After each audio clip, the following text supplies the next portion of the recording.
El descubrimiento ocurrió durante la primera nevada del invierno de 1901, cuando el sheriff Matthias Thornfield forzó la cerradura de la casa de Eleanor Hascomb, con manos que temblaban más por aprensión que por el frío cortante de Nebraska. Durante 3 noches consecutivas, los hermanos Kowalski habían cabalgado hasta Pine Ridge para reportar gritos que atravesaban la pradera desde la propiedad de los Hascomb, gritos que describían como demasiado agudos para ser humanos, pero demasiado desesperados para ser animales.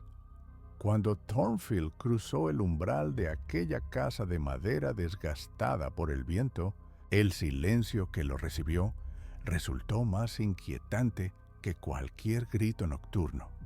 La primera habitación revelaba una limpieza obsesiva que contrastaba brutalmente con el exterior descuidado de la propiedad. Cada superficie brillaba bajo la luz filtrada por cortinas perfectamente planchadas y, sin embargo, algo en esa perfección resultaba profundamente perturbador. No había juguetes dispersos, ni zapatos pequeños junto a la puerta, ni ninguna de las señales caóticas que habitualmente delatan la presencia de 5 niños. En cambio, sobre la mesa del comedor reposaba un libro de contabilidad encuadernado en cuero negro, abierto como si alguien hubiera estado revisando sus cifras momentos antes de la llegada del sheriff. Antes de continuar con lo que Thornfield descubrió en ese libro, nos gustaría saber, ¿desde dónde nos estás escuchando? Déjanos un comentario con tu ciudad o país. Queremos saber quién más está siguiendo esta historia con nosotros mientras desentrañamos los secretos de Pine Ridge. Las páginas del libro contenían registros meticulosos escritos con una caligrafía elegante que había pertenecido a Eleanor Hascomb. La primera entrada, fechada el 15 de marzo de 1900, 2 meses después de la muerte de su esposo en el accidente minero de Broken Bow, establecía el tono de todo lo que seguiría. Inventario de bienes heredados tras el fallecimiento de Edmund Hascomb, decía el encabezado, seguido por una lista que incluía muebles, herramientas agrícolas, 3 caballos, 8 cabezas de ganado y, al final, con la misma formalidad comercial, 5 propiedades humanas menores de edad. Thomas Hascomb, de 14 años, aparecía valorado en $85, con anotaciones sobre su capacidad para labores pesadas y resistencia física superior. Mary, de 12 años, recibía una valuación de $70, con comentarios sobre sus habilidades domésticas y potencial reproductivo futuro. Los gemelos, Peter y Paul, de 9 años cada uno, compartían idénticas valoraciones de $60, descritos como unidades de trabajo parejas con eficiencia duplicada.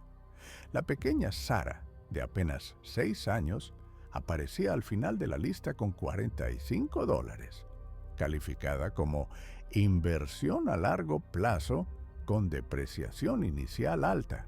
Las entradas posteriores documentaban lo que Eleanor denominaba gastos de mantenimiento. Comida, ropa y cuidados médicos aparecían registrados con la precisión de un comerciante que controla sus costos operativos. Pero más perturbador aún eran las anotaciones sobre disciplina necesaria para preservar el valor de la propiedad y medidas correctivas para optimizar el rendimiento laboral.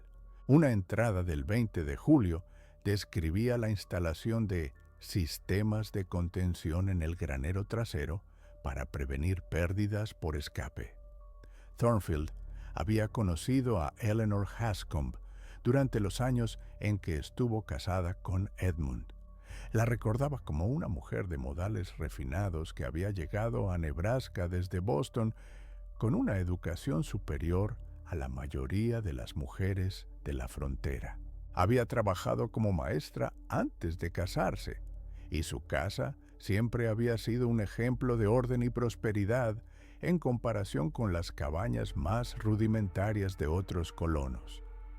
Después del funeral de Edmund, los vecinos habían comentado con aprobación cómo Eleanor mantenía la granja funcionando sin ayuda masculina, admirando su determinación y capacidad organizativa. Los testimonios que Thornfield había recopilado en los días previos a registrar la propiedad pintaban un cuadro gradualmente más inquietante. Stanisław Kowalski, el granjero polaco, cuya propiedad lindaba con la de los Hanscom, recordaba el momento exacto en que comenzó a sospechar que algo había cambiado. Había sido durante la cosecha del otoño anterior, cuando vio a Eleanor supervisar el trabajo en los campos. Ya no gritaba sus nombres. Había declarado Kowalski en su inglés trabajosamente pronunciado. Los llamaba número 1, número 2, así. Pensé que quizás era un juego, pero sus voces cuando respondían sonaban como soldados, no como niños. La esposa de Kowalski había sido aún más específica en sus observaciones. Durante las visitas sociales que las mujeres de la comunidad acostumbraban a hacerse, había notado que Eleanor hablaba de sus hijos con el mismo tono que usaba para discutir el ganado. Decía cosas como: el número 1 necesita más proteína para mantener su masa muscular, o el número 5 muestra signos de rebelión que deben corregirse, había testificado.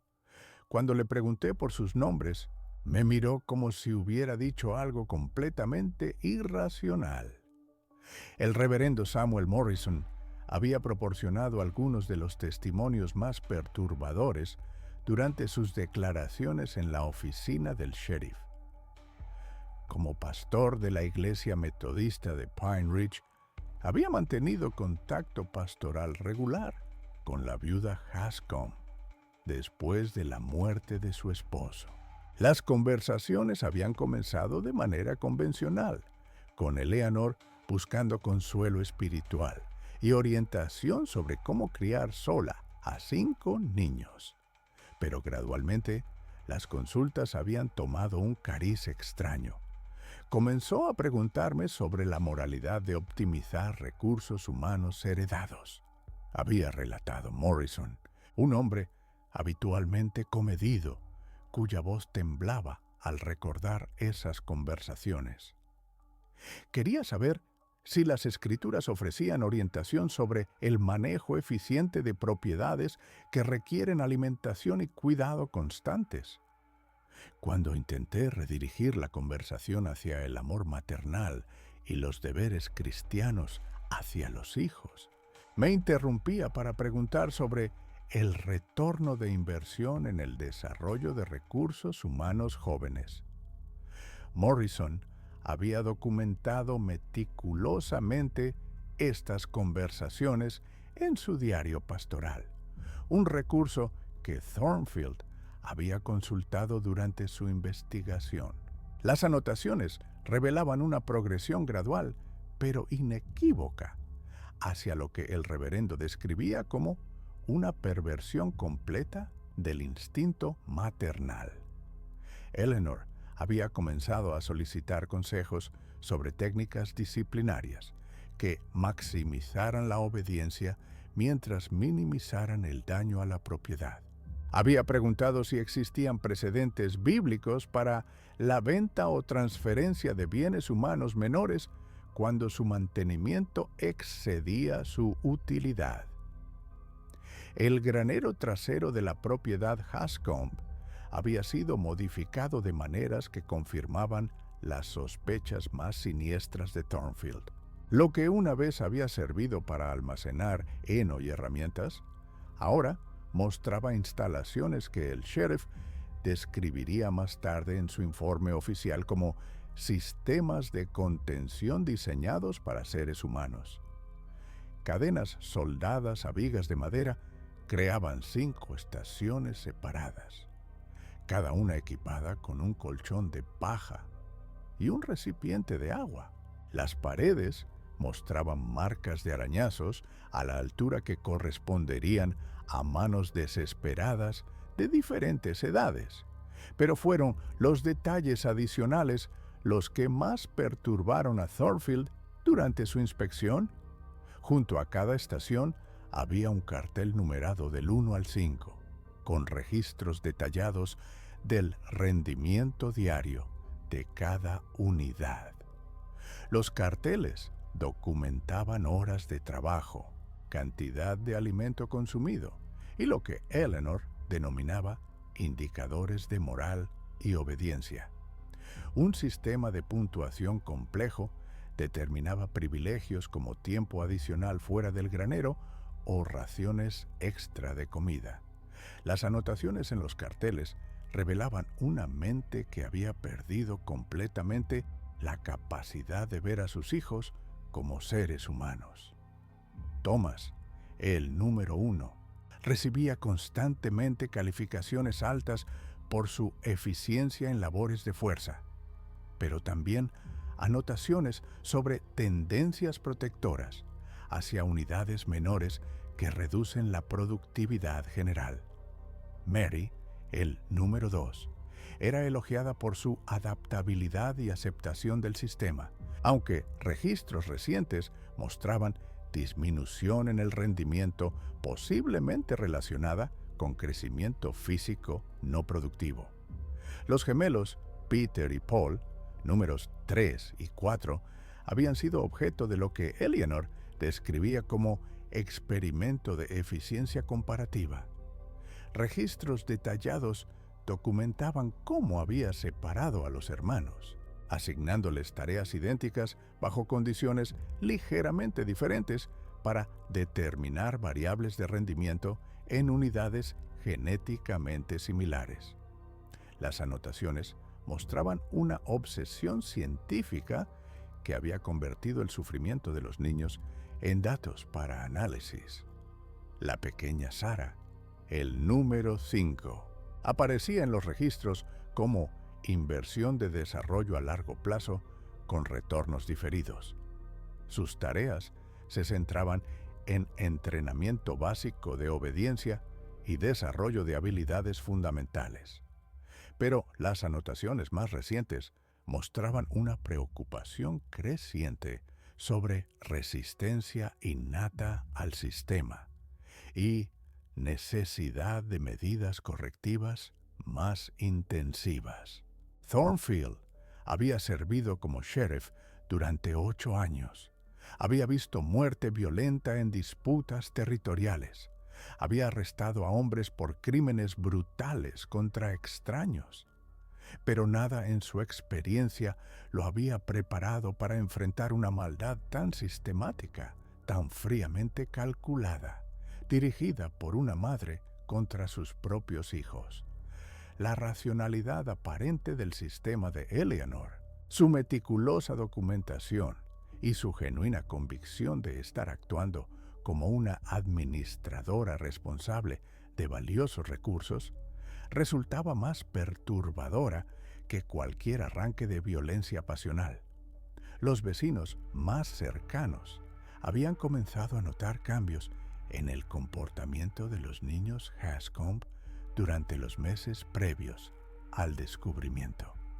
Martha Henley, que operaba la tienda general de Pine Ridge, recordaba cómo los niños habían dejado gradualmente de acompañar a su madre en las visitas al pueblo. Al principio pensamos que Eleanor los dejaba en casa para cuidar la granja, había declarado, pero cuando ocasionalmente veníamos a alguno, se comportaban de manera extraña. No hablaban a menos que Eleanor les diera permiso, y cuando lo hacían, sus voces sonaban vacías, como si estuvieran recitando respuestas ensayadas. El doctor Benjamin Ashford, el único médico en un radio de 30 millas, había sido contactado por Eleanor en varias ocasiones durante el último año para tratar lo que describía como lesiones laborales en la propiedad. Los registros médicos que proporcionó a Thornfield documentaban tratamientos para cortes profundos, magulladuras extensas y lo que Ashford había anotado como signos de desnutrición sistemática. Cuando había preguntado sobre las circunstancias de las lesiones, Eleanor había respondido con explicaciones técnicas sobre accidentes operacionales inevitables en el manejo de recursos humanos sin experiencia. Hablaba de sus hijos como un capataz hablaría de trabajadores torpes, había testificado Ashford. Cuando sugerí que los niños necesitaban más descanso y mejor alimentación, me explicó que había calculado las necesidades calóricas mínimas para mantener la funcionalidad y que cualquier exceso representaba desperdicio de recursos limitados. Nunca mostró lo que yo consideraría preocupación maternal normal. Los registros financieros encontrados en la casa revelaban otra dimensión del horror.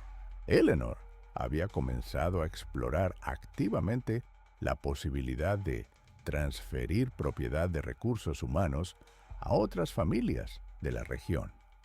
Cartas borrador encontradas en su escritorio documentaban consultas a granjeros en condados vecinos sobre su interés en adquirir trabajadores jóvenes bien entrenados a cambio de compensación monetaria apropiada. Había desarrollado lo que describía como perfiles de rendimiento para cada niño, destacando sus habilidades específicas como si estuviera redactando anuncios comerciales.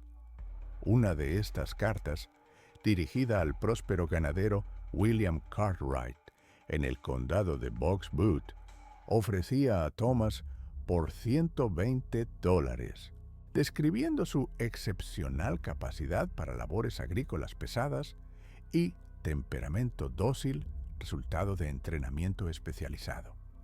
Otra carta proponía a Mary como asistente doméstica completamente entrenada en tareas del hogar, cocina y cuidado de niños menores, valorada en $95.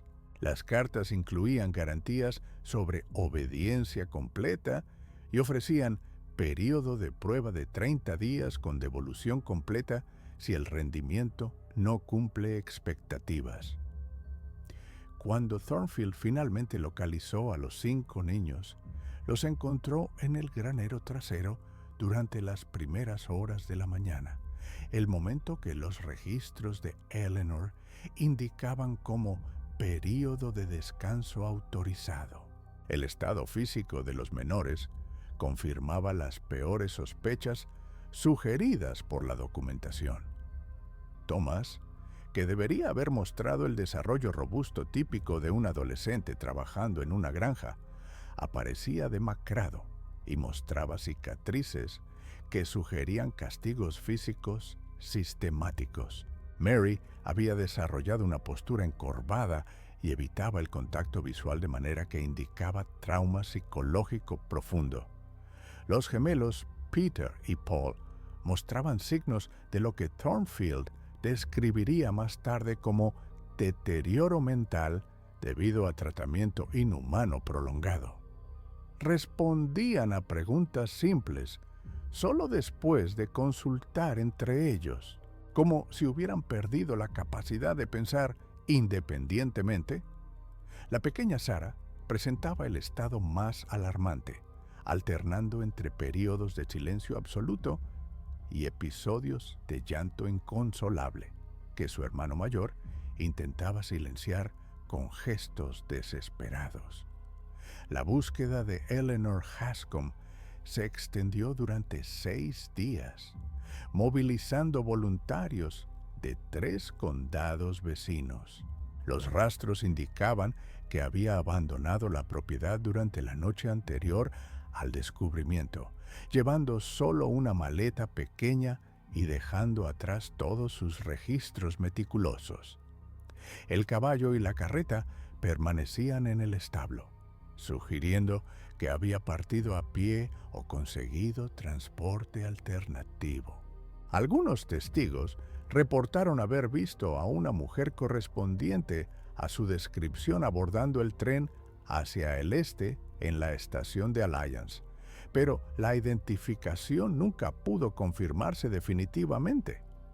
Los niños fueron temporalmente ubicados con familias del pueblo, mientras las autoridades determinaban su custodia permanente. El proceso reveló el alcance del daño psicológico que habían sufrido.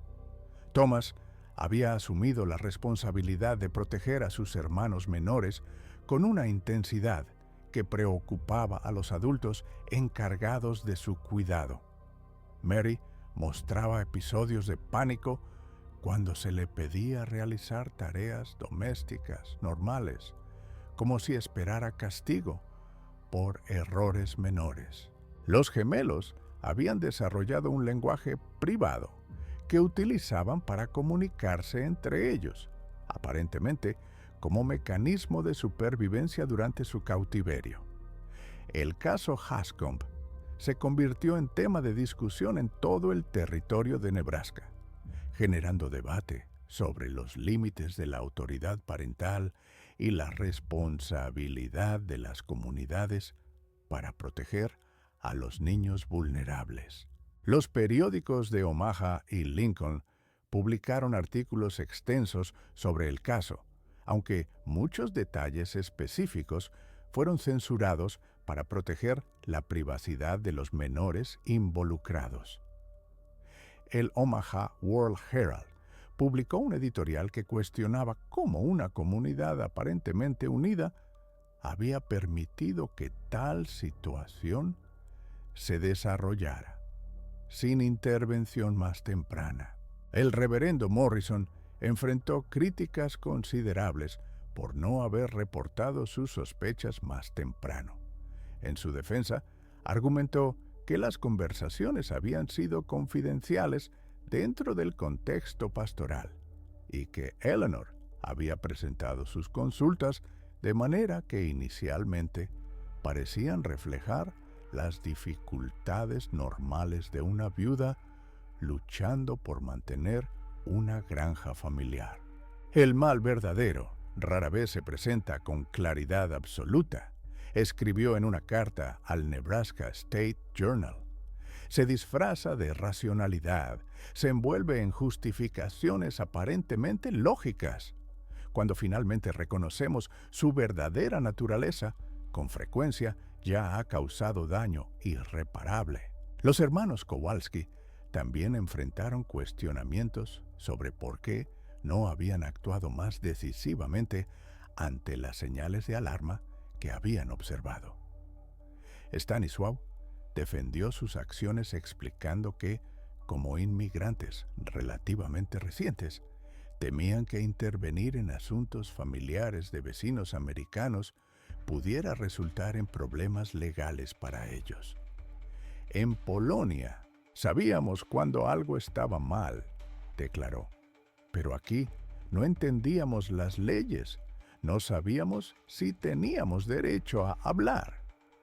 El libro de contabilidad de Eleanor se convirtió en evidencia central en el caso, estudiado por expertos legales que buscaban precedentes para procesar crímenes de esta naturaleza. La legislación territorial de Nebraska no contemplaba específicamente situaciones donde padres trataran a sus hijos como propiedad comercial, creando desafíos legales complejos. El fiscal del territorio, Jonathan Whitmore, finalmente decidió que si Eleanor era capturada, enfrentaría cargos de negligencia criminal, abuso infantil y lo que describió como esclavitud doméstica. Los efectos a largo plazo del trauma sufrido por los niños Hanscomb se manifestaron de maneras diversas durante los años siguientes. Thomas eventualmente se recuperó lo suficiente para trabajar en granjas locales, aunque nunca se casó ni estableció una familia propia. Mary desarrolló habilidades excepcionales como maestra, dedicando su vida a proteger y educar niños en situaciones vulnerables. Los gemelos, Peter y Paul, mantuvieron su cercanía extrema durante toda la vida, estableciéndose como socios en un negocio de carpintería que operaron exitosamente durante décadas. La pequeña Sarah enfrentó los desafíos más significativos en su recuperación. Los episodios de pánico y las pesadillas persistieron durante años y nunca desarrolló completamente la confianza necesaria para relaciones normales con adultos. Sin embargo, encontró solaz cuidando animales y eventualmente estableció un refugio para caballos maltratados en las afueras de Pine Ridge, como si hubiera encontrado en esa labor una forma de sanar tanto su propio trauma como el de criaturas que habían sufrido abandono similar. El destino final de Eleanor Hanscom nunca se determinó con certeza. Reportes ocasionales la ubicaron en ciudades del este durante los años siguientes, siempre asociada con situaciones donde niños desaparecían o donde familias reportaban comportamientos extraños en mujeres que ofrecían servicios como institutrices o amas de casa. Pero ninguna de estas pistas resultó en arrestos confirmados, y con el tiempo, Eleanor Hanscom se desvaneció en el tipo de leyenda siniestra que las comunidades de frontera susurran durante las noches de invierno. La casa Hanscom permaneció vacía durante años después del descubrimiento, adquiriendo la reputación de estar embrujada. Los vecinos reportaban luces extrañas en las ventanas durante noches sin luna, y algunos juraban escuchar gritos de niños provenientes del granero abandonado. Eventualmente, la estructura fue demolida por orden del condado, pero el terreno nunca volvió a ser cultivado. La naturaleza reclamó gradualmente la propiedad, creando un espacio salvaje que los residentes locales evitaban instintivamente. El libro de contabilidad de Eleanor, después de servir como evidencia legal, fue archivado en los registros del condado de Sheridan, donde permanece hasta el día de hoy. Ocasionalmente, historiadores y criminólogos solicitan acceso para estudiar lo que consideran un ejemplo único de psicopatía maternal, documentada con precisión obsesiva. Las páginas escritas con esa caligrafía elegante continúan perturbando a quienes las leen, recordando que el mal más profundo con frecuencia se presenta disfrazado de orden, racionalidad y eficiencia administrativa. Los registros del Sheriff Thornfield, depositados en el Museo Histórico del Condado de Sheridan, incluyen una reflexión personal sobre el caso que escribió años después. He arrestado a hombres que mataron por dinero, por tierra, por orgullo herido, escribió. Pero Eleanor Hanscom me enseñó que existe una forma de maldad más aterradora que cualquier violencia pasional. Es la maldad que se organiza, que se documenta, que se justifica con lógica aparente. Es la maldad que convierte el amor en mercancía, que transforma la protección en control, que pervierte los instintos más fundamentales de la humanidad, hasta convertirlos en herramientas de tortura sistemática.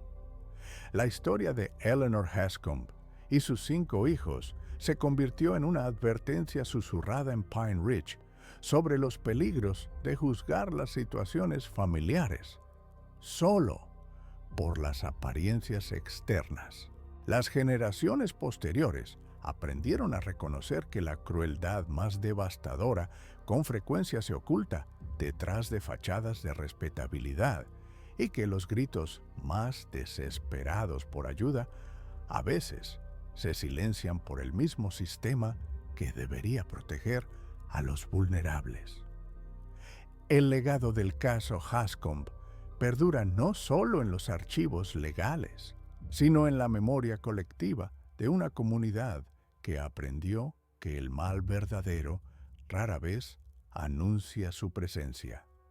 Se infiltra gradualmente, se normaliza progresivamente y se racionaliza sistemáticamente hasta que lo impensable se convierte en rutina diaria. La meticulosa documentación de Eleanor sirvió como recordatorio permanente de que la capacidad humana para la crueldad sistemática no tiene límites cuando la moralidad se subordina a la eficiencia y cuando los seres humanos se reducen a números en un libro de contabilidad.